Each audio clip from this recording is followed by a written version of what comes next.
Hey friends! I didn't actually plan what to say right there. I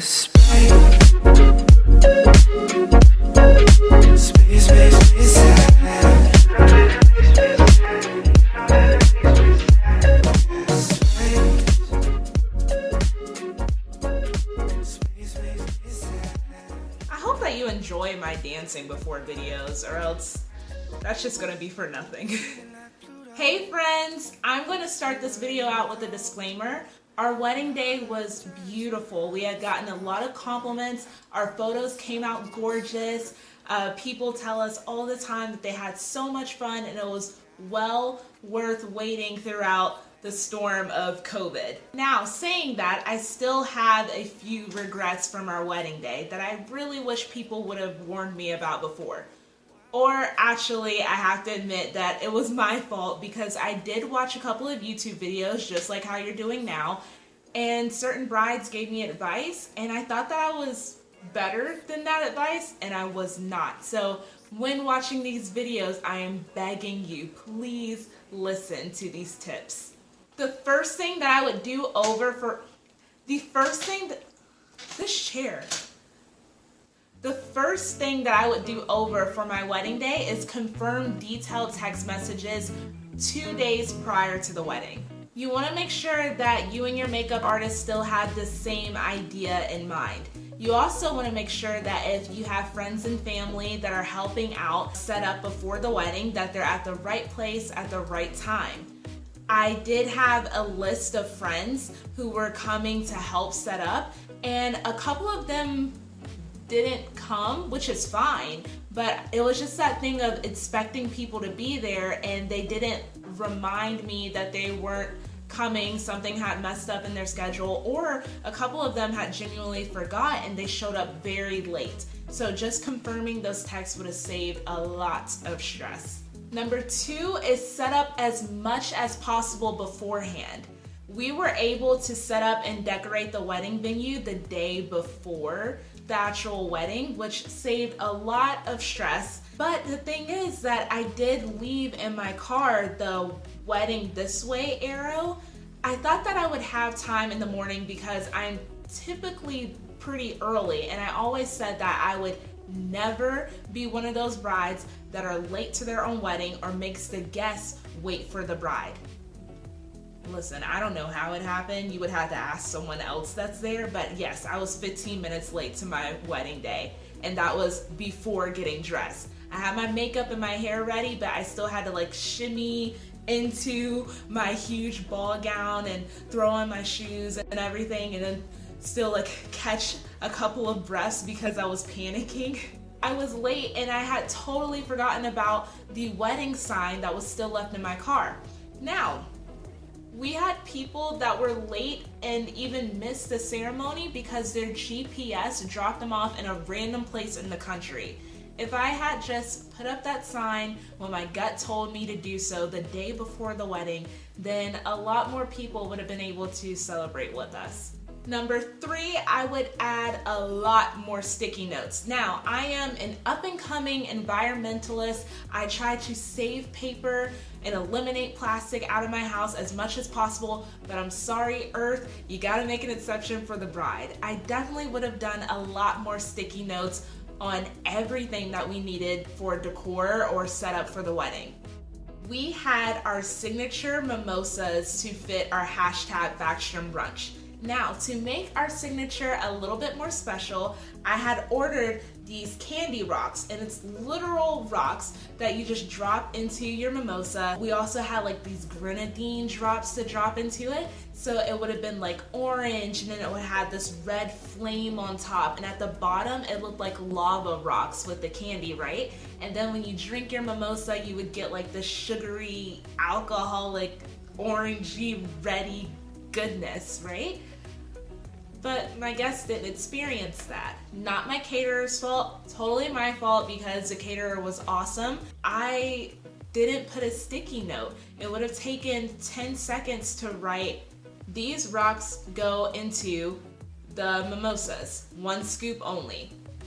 but I didn't do it, and for some reason I just assumed that other people knew exactly what was going on in my mind.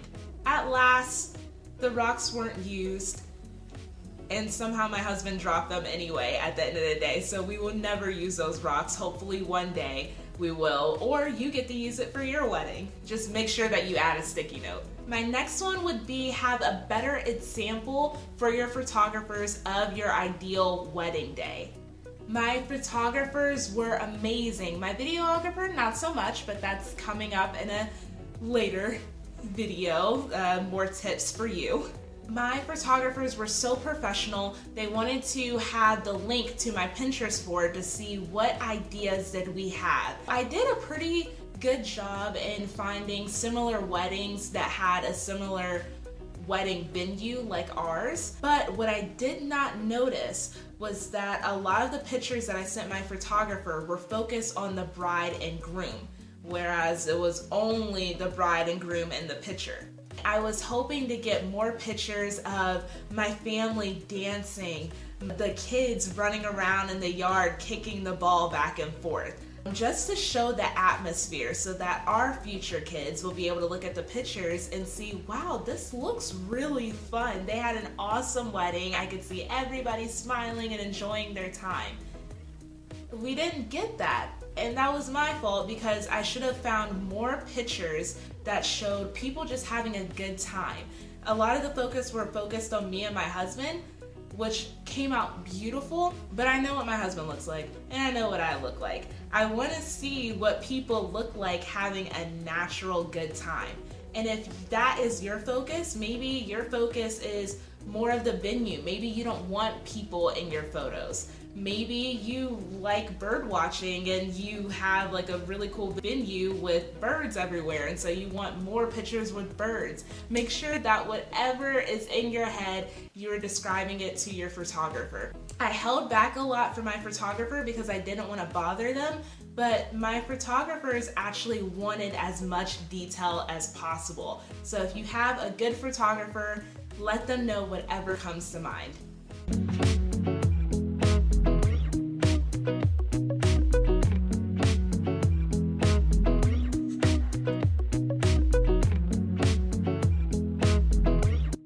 Number 5 would be more signs.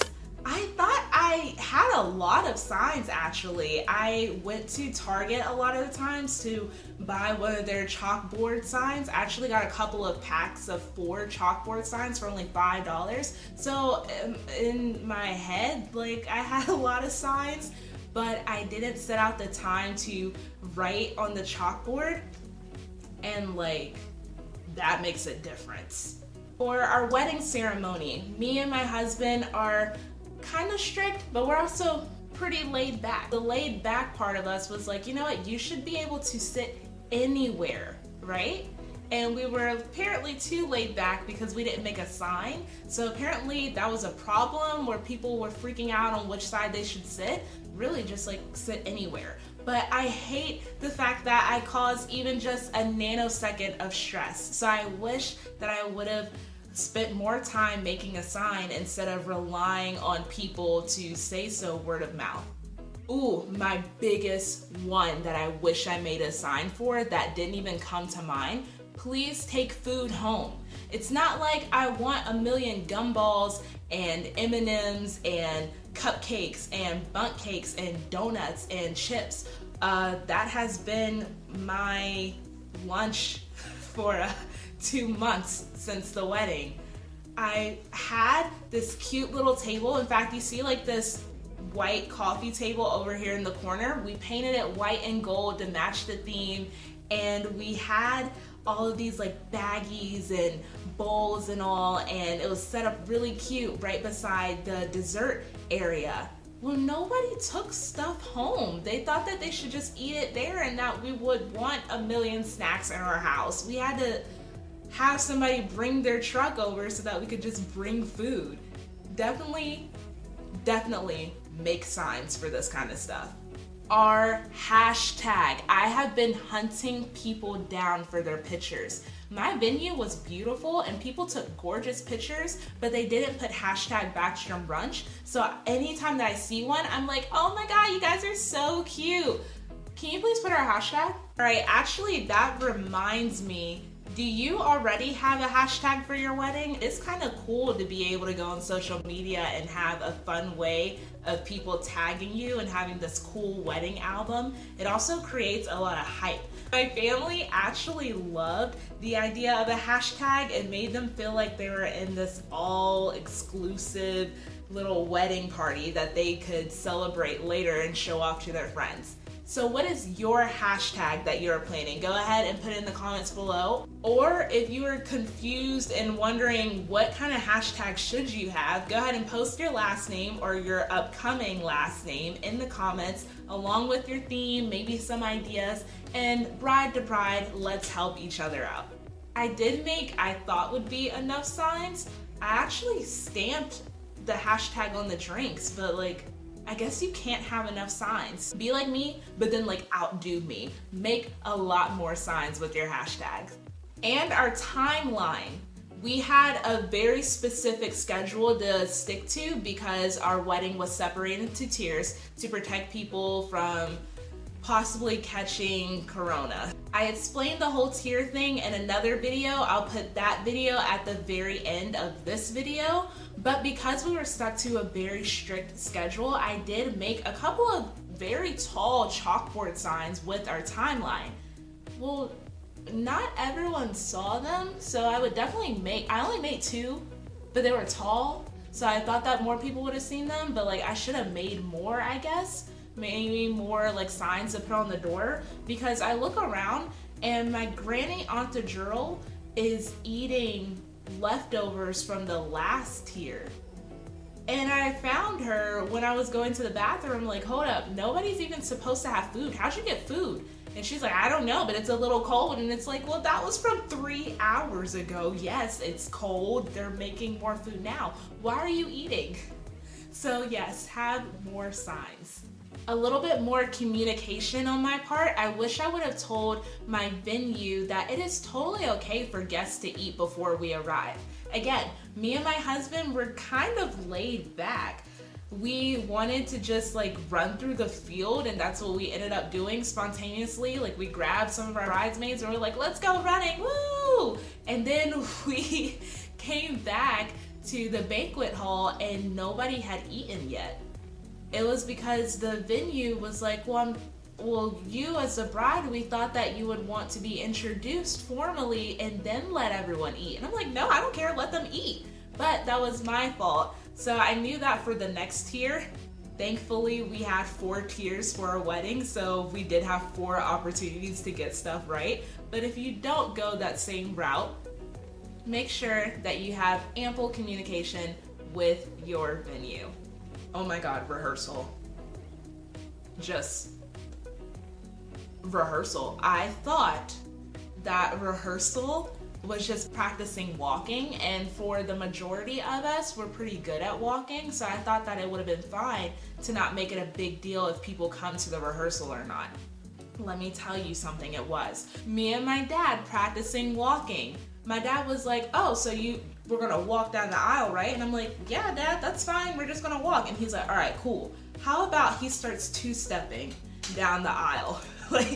Very cute, thank you, but I've been married for a year. I don't need all the dramatics. I just wanna walk down the aisle like regular people. So I'm glad that me and my dad were able to practice. Don't underestimate the quality that people put on your wedding. They want to make it as special and as big for you, and that is awesome. And you should be very grateful for that. Just make sure that you have awesome communication as well. I did not require the singer for my wedding to come to the rehearsal. I sent all of the instructions through text message, and she got the most of it, but then she didn't start on time.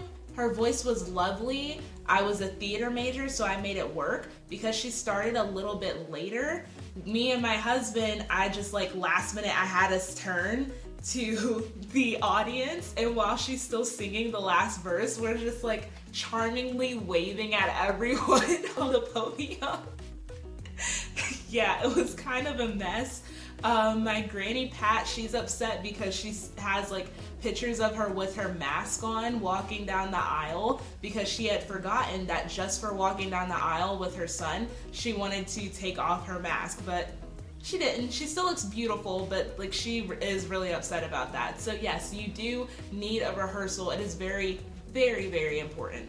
Number 8, you hear all the time, but like, I didn't think that I needed to be told this, but like, listen to me, listen to the words coming out of my mouth. Spend more time with people. Whatever the reason may be, make sure that aside from marrying your spouse and celebrating your union, remember the importance of the people who came, the people who are supporting you and your marriage. So make sure that even if it's just going to each and every table and talking to everyone, making sure that they love their food. That was an excuse for us to be able to start talking to everyone, just thanking them for coming.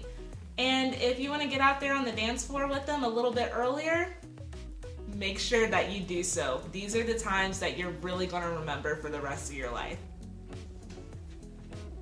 The next one is pack sunscreen.